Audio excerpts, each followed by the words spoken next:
Ok, non avevamo niente da fare e abbiamo deciso di fare una follia. Abbiamo mappato tutti i cavi sottomarini esistenti. O meglio, una mappa dei cavi sottomarini esiste già, l'ha realizzata la società di ricerca di mercato Telegeography e potete consultarla anche voi. Noi però i cavi li abbiamo analizzati uno a uno, sono più di 570 tra quelli esistenti e quelli in fase di progettazione e realizzazione. E ci siamo resi conto di cose alquanto interessanti. Ad esempio, avete mai sentito parlare di Digital Silk Road? Del fatto che compagnie come Meta, Amazon e Microsoft dispongono dei propri cavi sottomarini o che qualche mese fa praticamente mezza Africa è rimasta senza accesso ad internet? E questi cavi sono il motivo per cui internet funziona in tutto il pianeta. Evidentemente non va come la magia. Permettono di comunicare da una parte all'altra del globo, scambiare informazioni, visitare siti web, videogiocare online e anche di vedere video come questo su YouTube. In sintesi, trasmettono dati da un server all'altro, anche quando di mezzo c'è un oceano. Attualmente l'internet mondiale dipende al 95% dai cavi sottomarini e non dai satelliti. Del resto si stima che la loro immensa rete subacquea e invisibile si estenda per qualcosa come 1,4 milioni di chilometri, per intenderci 37 volte la circonferenza della Terra. In altre parole, senza questi cavi la nostra società attuale semplicemente non esisterebbe. Nel video di oggi vedremo com'è che funzionano questi cavi, chi ha avuto l'idea di piazzarli negli abissi e quali sono i loro vantaggi e svantaggi. Tracceremo una sorta di geopolitica dei cavi sottomarini. Faremo tutto ciò grazie all'aiuto di Aruba, azienda leader nel campo della PEC, la posta elettronica certificata, che ringrazio per aver sponsorizzato questo video e di cui parleremo meglio più avanti.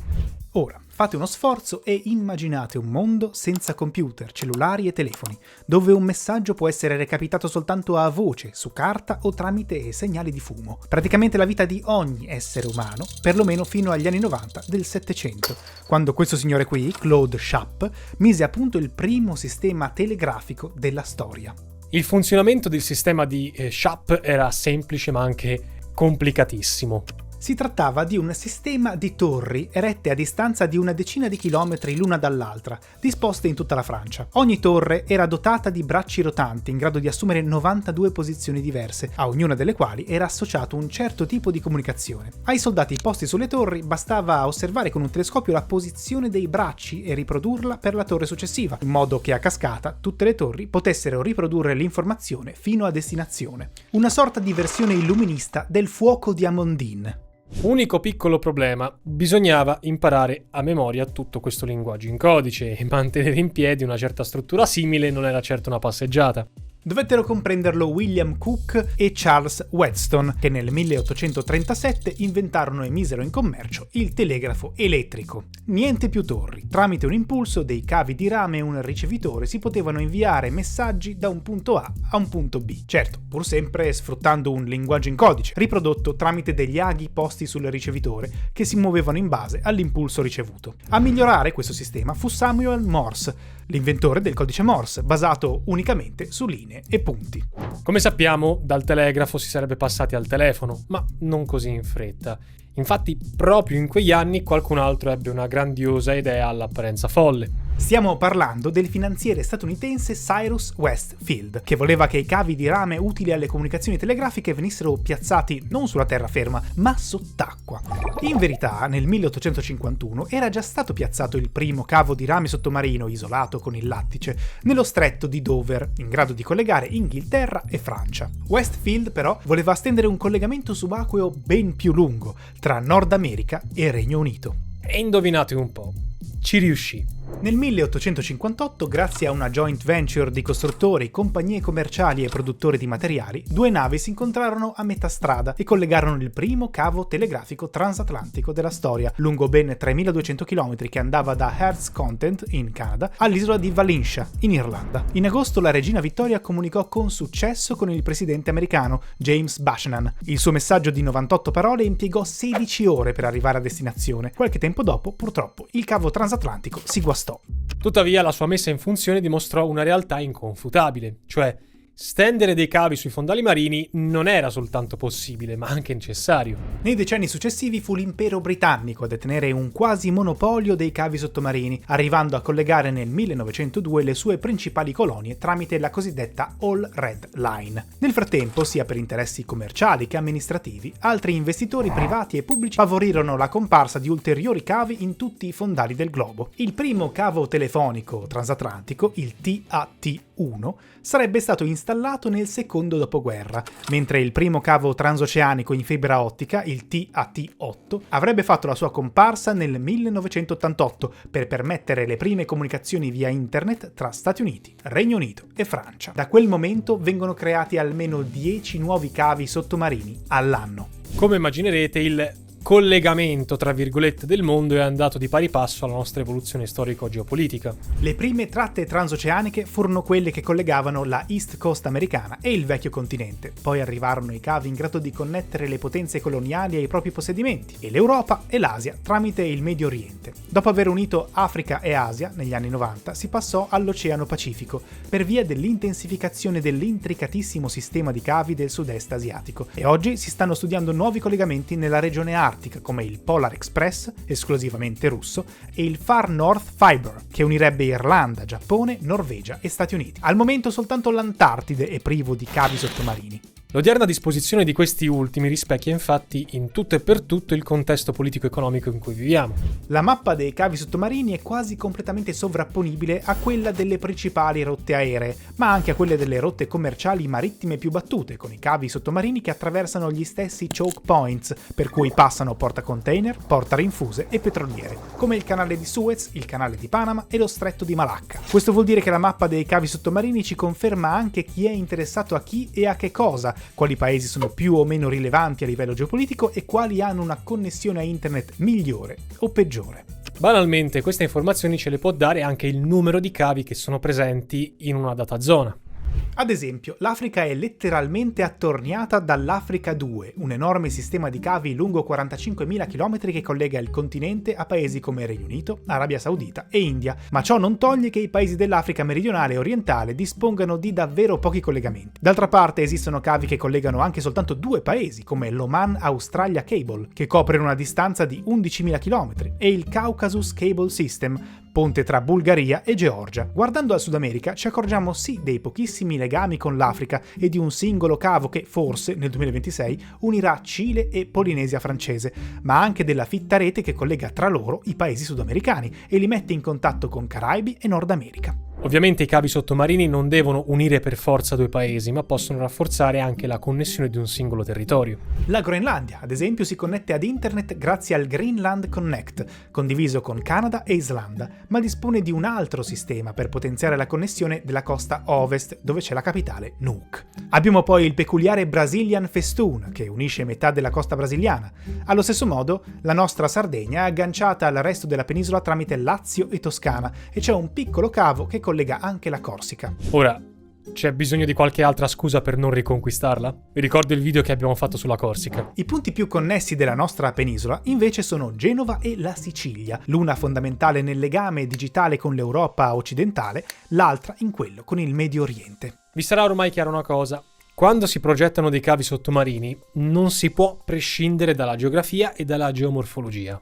Innanzitutto non si tratta, come potremmo essere portati a pensare, di megatubi in tungsteno, quanto piuttosto di sottilissime fibre ottiche ricoperte da un'armatura fatta di acciaio e strati di materiali isolanti che fanno sì che il cavo raggiunga la larghezza di un tubo da giardino. Peccato che però siano lunghi migliaia di chilometri e che per trasportarli e srotolarli ci sia bisogno di navi abnormi che semplicemente li gettano in mare aperto. I cavi infatti vengono fatti giacere direttamente sul fondale, anche quando questo è profondo migliaia di metri. Questo è il miglior modo che abbiamo trovato per comunicare velocemente, cosa di cui ormai non possiamo fare praticamente più a meno tra videochiamate, messaggi ed email. E a tal proposito di email, è arrivato il momento di parlarvi dello sponsor di questo video, Aruba. Aruba è tra le principali aziende italiane per servizi di cloud, data center, registrazione domini web, connettività ultra broadband e per l'appunto posta elettronica certificata. La PEC è uno strumento fiduciario digitale tutto italiano utilizzato da cittadini, professionisti, imprese e pubbliche amministrazioni per comunicare tra di loro in maniera formale, non soltanto per la sua obbligatorietà ma anche per la sua utilità. Le comunicazioni inviate tramite PEC infatti hanno lo stesso valore legale di una raccomandata con ricevuta di ritorno e servono ad esempio per partecipare a bandi e concorsi pubblici, a gare d'appalto, inviare documenti fiscali e aziendali, oppure semplicemente per comunicare in maniera ufficiale con la pubblica amministrazione. Secondo uno studio IDC del gennaio 2024, nel 2026 in Italia ci saranno quasi 20 milioni di caselle PEC attive, per un totale di 3 miliardi e mezzo di messaggi scambiati. Sempre secondo lo stesso studio IDC, la PEC porta con sé dei benefici non indifferenti. Elimina le interminabili attese agli uffici, riduce gli spostamenti con le auto, libera gli archivi, permette di risparmiare carta inutile e così di abbattere le emissioni di CO2. All'aumentare dell'utilizzo della PEC sono aumentati anche i benefici, con un risparmio di denaro non indifferente, che nel solo 2026 si prevede che ammonterà a 649 milioni di euro, per un totale di 6 miliardi di euro risparmiati. La PEC poi sta per essere sfruttata anche a livello europeo. Nell'ambito del progetto Digital Decade 2030, infatti, l'UE vuole migliorare le competenze digitali dei suoi cittadini, al fine di sburocratizzare le amministrazioni comunitarie. Quindi in futuro persone, aziende e pubbliche amministrazioni dei Paesi membri UE potranno scambiarsi comunicazioni a valore legale in un semplice click proprio con la PEC. Secondo gli standard europei, la PEC, per come la conosciamo oggi, dovrà evolvere da recapito certificato a recapito certificato qualificato. Questo significa che non verrà più certificato soltanto il contenuto del messaggio, ma anche l'identità di mittente e destinatario. Per portare avanti questa evoluzione, Aruba si è già attivata per dare la possibilità ai propri clienti di effettuare gratuitamente due semplici operazioni: il riconoscimento del titolare della casella di posta elettronica e l'attivazione dell'autenticazione a due fattori. Basterà questo per adeguare il vostro attuale indirizzo PEC agli standard europei in pochi passaggi. Quindi, grazie Aruba! Ma tornando ai cavi, ricordiamoci di una cosa importante. Quella dei cavi è tutto fuorché una tecnologia perfetta.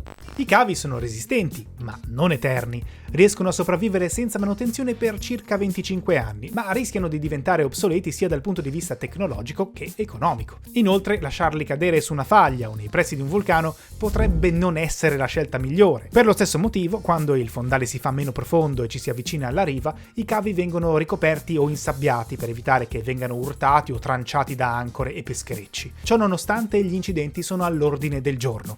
Ogni anno se ne verificano circa 200. Per carità, i danni si possono riparare in maniera relativamente tempestiva, ma nel frattempo, ciao connessione internet. Lo scorso marzo l'importante West African Cable System e altri 3 cavi paralleli sono stati colpiti da una frana sottomarina all'altezza della Costa d'Avorio. Come risultato, una dozzina di paesi della costa occidentale africana e 500 milioni di persone hanno subito ingenti rallentamenti di connessione, che hanno influito sulle economie locali. Era accaduta una cosa simile tra il gennaio e il febbraio del 2008, e poi a dicembre, quando forse a causa del traffico navale, forse a causa di alcuni terremoti o forse di entrambe le cose, ben 5 cavi sottomarini erano andati fuori uso, lasciando a secco di rete Egitto, Djibouti, Medio Oriente, Maldive, Afghanistan, India e Pakistan.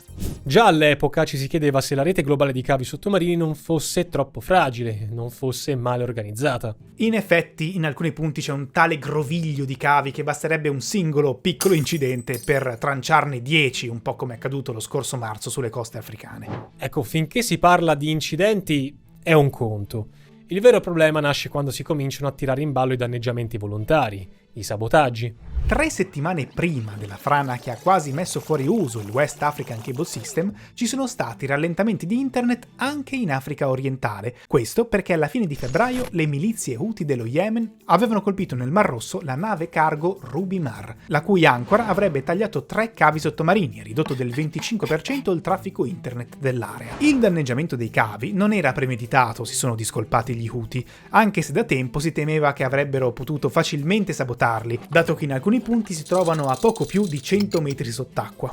I sabotaggi non sono da escludere, soprattutto in un clima internazionale tutt'altro che disteso come quello degli ultimi 2 anni. Nell'ottobre del 2023 il governo svedese ha ipotizzato un sabotaggio russo a un cavo sottomarino che collega Svezia ed Estonia, cosa accaduta una settimana prima ad un cavo finlandese. Quasi contemporaneamente il Cremlino si era lamentato con la Finlandia della rottura del Baltica, che unisce San Pietroburgo a Kaliningrad, anche se a causare il danno sarebbe stata una nave battente bandiera cinese. A proposito, nell'aprile aprile del 2023 le isole Matsu, amministrate da Taiwan, sono state isolate dopo che delle imbarcazioni cinesi hanno reciso gli unici 2 cavi che le collegano a Taipei. C'è poi il mistero dello Svalbard Undersea Cable System, danneggiato da ignoti nel gennaio 2022. In tutti questi casi non possiamo sapere cosa può essere accaduto. Con le giuste accortezze, il mare è un regno di nessuno, dato che pattugliare i cavi sarebbe un incubo logistico. A destare preoccupazione comunque non sono soltanto i sabotaggi, anche perché le comunicazioni sottomarine possono benissimo essere intercettate. Chiedetelo ai sommozzatori statunitensi che a partire dal 1971 si sono infiltrati con un sottomarino nelle acque territoriali sovietiche per installare dei registratori su un cavo subacqueo sito al largo della Kamchatka. La cosiddetta operazione Ivy Bells andò avanti per ben 10 anni e fornì a Washington informazioni fondamentali sulla flotta e sui missili sovietici. Ricordate poi le rivendicazioni di Snowden riguardo alla sorveglianza di massa del 2013? Ecco, la NSA americana teneva sotto controllo anche decine di cavi sottomarini. Non è un caso se la Cina accusa gli Stati Uniti di spiare i propri cavi sottomarini nel Pacifico e viceversa, la Casa Bianca mette in guardia sul fatto che le navi cinesi che si occupano di riparare cavi in realtà potrebbero sabotare quelli statunitensi.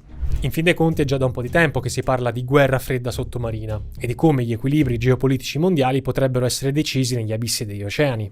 All'inizio di questo video parlavamo di Digital Silk Road. Con questo termine ci si riferisce all'intenzione del governo di Xi di costruire una rete cinese di cavi sottomarini in grado di collegare Europa, Medio Oriente e Indo-Pacifico.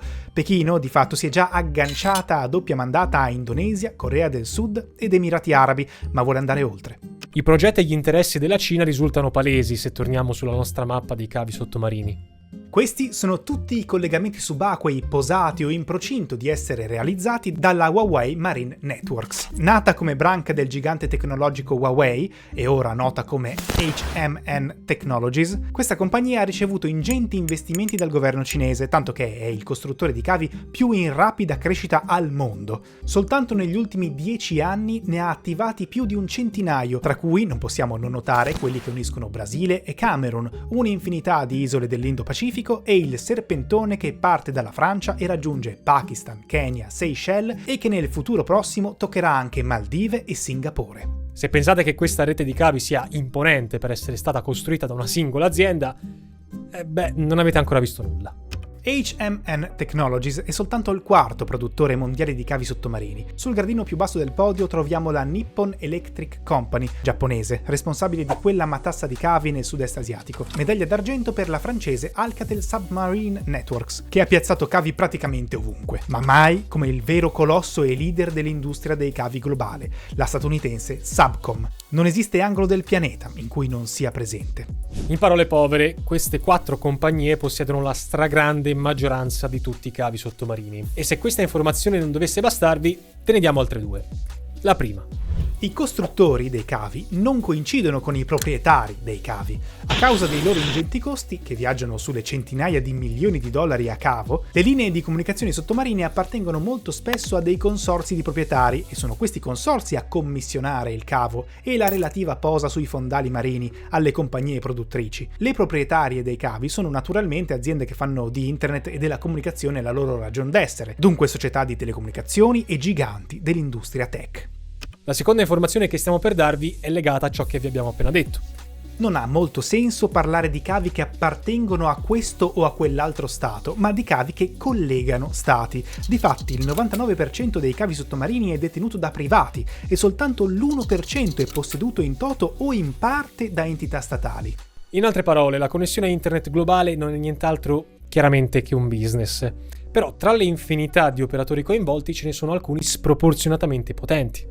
Pensiamo innanzitutto alla Tata Communication indiana, che possiede quasi esclusivamente ben 7 cavi sottomarini. Considerando tutte le reti di cui detiene delle quote, però ci si accorge che ha le mani in pasta in 1/3 dell'intera rete mondiale. Lo stesso si può dire di Google, che sfrutta decine di collegamenti tra Stati Uniti ed Europa, in Estremo Oriente, Centro e Sud America. Ne vuole far costruire di nuovi tra Sudafrica e Australia e nell'Oceano Pacifico ed è l'unica proprietaria dei cavi Curie, 10.000 km tra California, Panama e Cile, e Dunant, 6.400 km tra Francia e Virginia. Menzione d'onore anche per Meta, che, tra gli altri, condivide con Google un cavo di 11.000 km tra Filippine, Taiwan e Stati Uniti, e gestisce assieme a Microsoft e alla spagnola Telxius il Marea tra Spagna e Stati Uniti. Ultima ma non ultima, Amazon, che con la sua partecipazione nel cavo Jupiter si collega a Giappone e Filippine.